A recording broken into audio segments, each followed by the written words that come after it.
ਕਹਿੰਦੇ ਨੇ ਜੀ सऊदी अरब ਦੇ ਵਿੱਚ ਇਹ ਨਹੀਂ ਹੈ ਉਹ ਨਹੀਂ ਹੈ। ਦੇਖੋ ਜੀ ਪੂਰਾ ਹੀ ਬਾਗ ਆ ਬਣਾਇਆ ਤਾਂ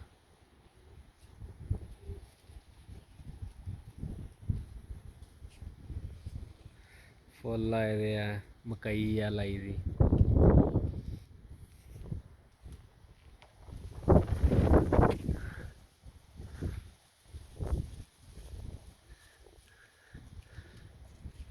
ਮਕਈ ਆ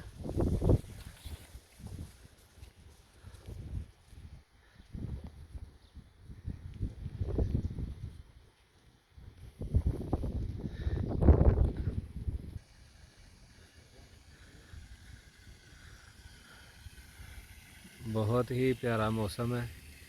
हवा चल रही है ठंडी ठंडी ठंडी ठंडी हवा चल रही है। शाम का टाइम है बदल होया हल्का हल्का।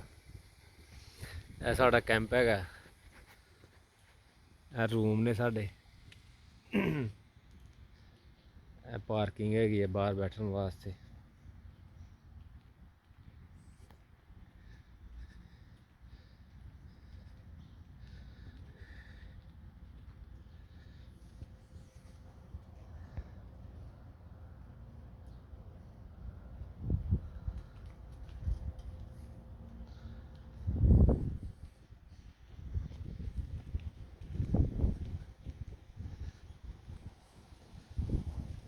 पार्किंग है गड्डियां खलारन वास्ते।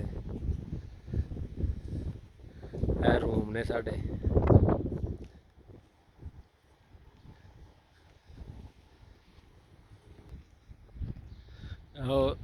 सामने मेन गेट है अंदर आने वास्ते कैंप दे।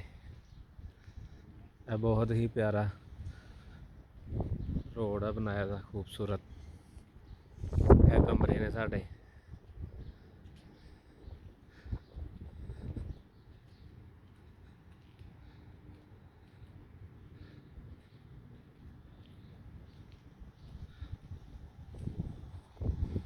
दोनों साइडों के कमरे ने इधर भी कमरे ने।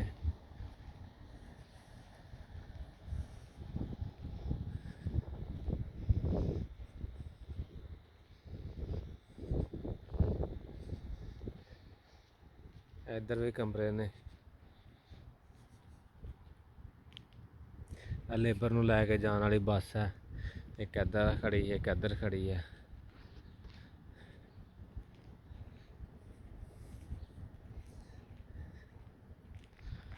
यह फुटबॉल खेलने वास्ते थोड़ी जी ग्राउंड बनाई दी है।